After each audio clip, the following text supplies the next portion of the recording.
اعوذ باللہ من الشیطان الرجیم بسم اللہ الرحمن الرحیم یا ایہا الناس کلوا مما فی الارض حلالا طیبا ولا تتبعوا خطوات الشیطان انہ لکم عدو مبین۔ اے لوگو، کھاؤ جو کچھ زمین میں حلال پاکیزہ ہے اور شیطان کے قدم پر قدم نہ رکھو، بے شک وہ تمہارا کھلا دشمن ہے۔ اس آیت کریمہ میں اللہ تبارک تعالیٰ نے مسلمانوں کو حکم فرمایا کہ حلال و طیب کماؤ، کیونکہ حلال کمانا بغیر حلال کمائی کے نہیں ہو سکتا۔ تو حلال کھانے کا حکم دراصل حلال کمانے کا حکم ہے، اور حرام کمانا، حرام کھانا شیطان کی پیروی کرنا ہے۔ حلال کہتے کسے ہیں؟ تفسیر روح البیان میں ہے کہ حلال وہ ہے جسے شریعت اچھا سمجھے، اور طیب وہ ہے جسے طبیعت اچھا جانے۔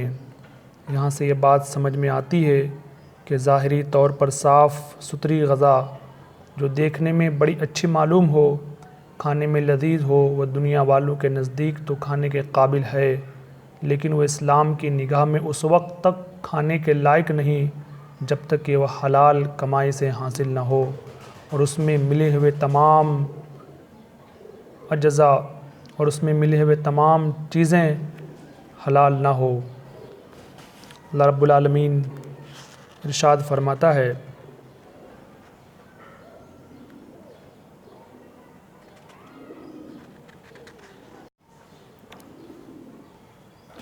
یا ایہا الذین آمنوا کلوا من طیبات ما رزقناکم واشکروا للہ ان کنتم ایاہ تعبدون۔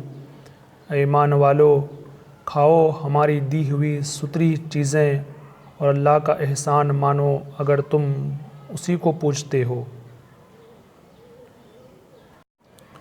اس آیت کریمہ میں اللہ رب العالمین فرما رہا ہے کہ مختلف انواع و اقسام کے کھانے، لذیذ اور مزیدار میوہ جات سے نفع اٹھاؤ۔ ہر اس چیز کو کھاؤ جو اللہ کے نزدیک طیب ہو، اور طیب وہ ہے جو شرعاً مباح بھی ہو، وضعاً پاک بھی ہو، اور طبعاً طبیعت کے مطابق لذیذ بھی ہو۔ احکام خداوندی سے معلوم ہوا، پتہ چلا کہ ہمیں ہمیشہ حلال اور پاک چیزیں کھانی چاہیے، کیونکہ انہی پاک چیزوں میں اللہ رب العالمین نے ہمارے لیے شفا رکھا ہے، اور ہمارے مہلک بیماری پھیلی ہوئی ہے جسے کرونا وائرس کہا جا رہا ہے، جو ایک خطرناک بیماری جو چند منٹوں میں آدمی اپنی جان سے ہاتھ دھو بیٹھتا ہے اور تڑپتے تڑپتے اس کی جان نکل جاتی ہے۔ یہ ایک طرح کا وبا ہے، ایک طرح کی بلا ہے، اور ایسے بلاؤں سے، ایسے قہر خداوندی سے اللہ رب العالمین ہم تمام لوگوں کو محفوظ عطا فرمائے، بچائے رکھے۔ مسلم شریف کی حدیث پاک ہے، رسول اکرم نور مجسم صلی اللہ علیہ وآلہ وسلم نے ارشاد فرمایا، طاعون عذاب کی نشانی ہے۔ اللہ تعالیٰ نے اپنے بندوں میں سے کچھ لوگوں کو اس میں مبتلا کیا۔ جب سنو کہ کہیں ہے تو وہاں نہ جاؤ، اور جب وہاں ہو جائے جہاں تم ہو تو بھاگو مت۔ اور ایک حدیث پاک میں ہے، فرمایا طاعون عذاب ہے، اللہ تعالیٰ جس پر چاہتا ہے اس کو بھیجتا ہے۔ اس کو اللہ تعالیٰ نے مومنین کے لیے رحمت کر دیا۔ جہاں طاعون واقع ہو اور اس شہر میں جو شخص صبر کرے اور طلب ثواب کے لیے ٹھہرا رہے اور یقین رکھے کہ وہی ہوگا جو اللہ نے لکھ دیا ہے، اس کے لیے شہید کا ثواب ہے۔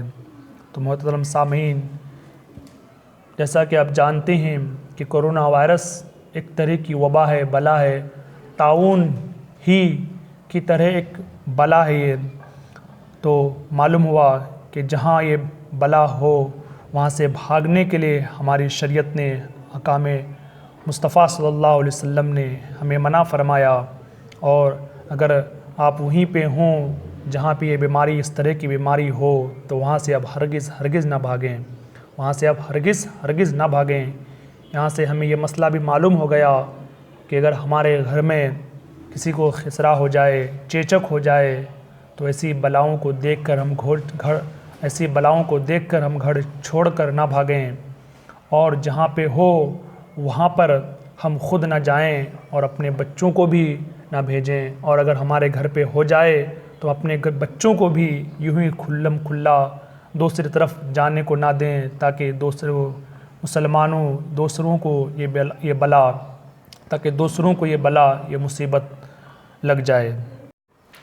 ترمذی شریف کی حدیث پاک ہے، حضرت اسامہ بن زید رضی اللہ تعالیٰ عنہ سے روایت ہے، رسول اکرم صلی اللہ علیہ وآلہ وسلم نے طاعون کا ذکر کرتے ہوئے فرمایا، یہ وہ عذاب ہے یا اس عذاب کا بقیہ ہے جو بنی اسرائیل میں بھیجا گیا، پس جب کسی جگہ طاعون پھیلے اور تم وہاں موجود ہو تو وہاں سے نہ نکلو، اور اگر تم اس جگہ نہیں ہو جہاں طاعون پھیلا تو وہاں نہ جاؤ۔ لہذا ہمیں چاہیے کہ ہم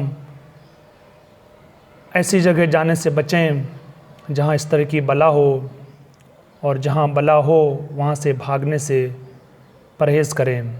اگر آپ وہاں رہتے ہوئے صبر کرتے ہیں اور ایسی صورت میں، اسی حالت میں آپ کی موت واقع ہوتی ہے تو شہید کا ثواب آپ کے نامہ اعمال میں لکھا جائے گا۔ محترم سامعین، جیسا کہ آپ جانتے ہیں کہ چین میں یہ کرونا وائرس جو پھیلی ہے، لوگوں نے اپنے اوپر ان چیزوں کو حلال کر لیا جن چیزوں کو اللہ رب العالمین نے حرام فرمایا۔ اپنے مقدس کلام مجید میں اللہ رب العالمین نے صاف صاف فرمایا کہ لوگو تم حلال کھاؤ اور ستری چیزیں کھاؤ اور اللہ کا احسان اپنے اوپر مانو۔ حلال کھانے کا اللہ نے حکم فرمایا اور اللہ اپنا احسان جتانے کو کہا۔ لوگ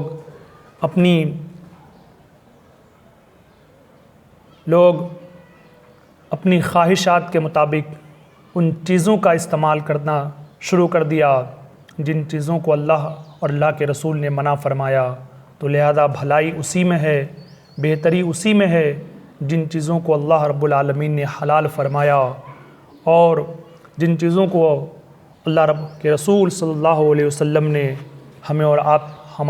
ہمارے لیے اور آپ کے لیے حلال فرمایا۔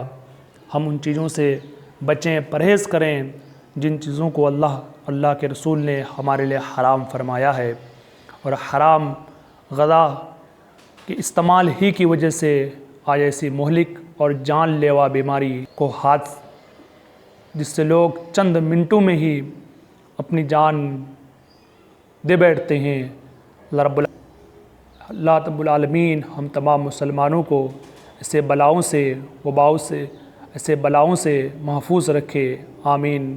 صلی اللہ تعالیٰ علیہ وآلہ وسلم۔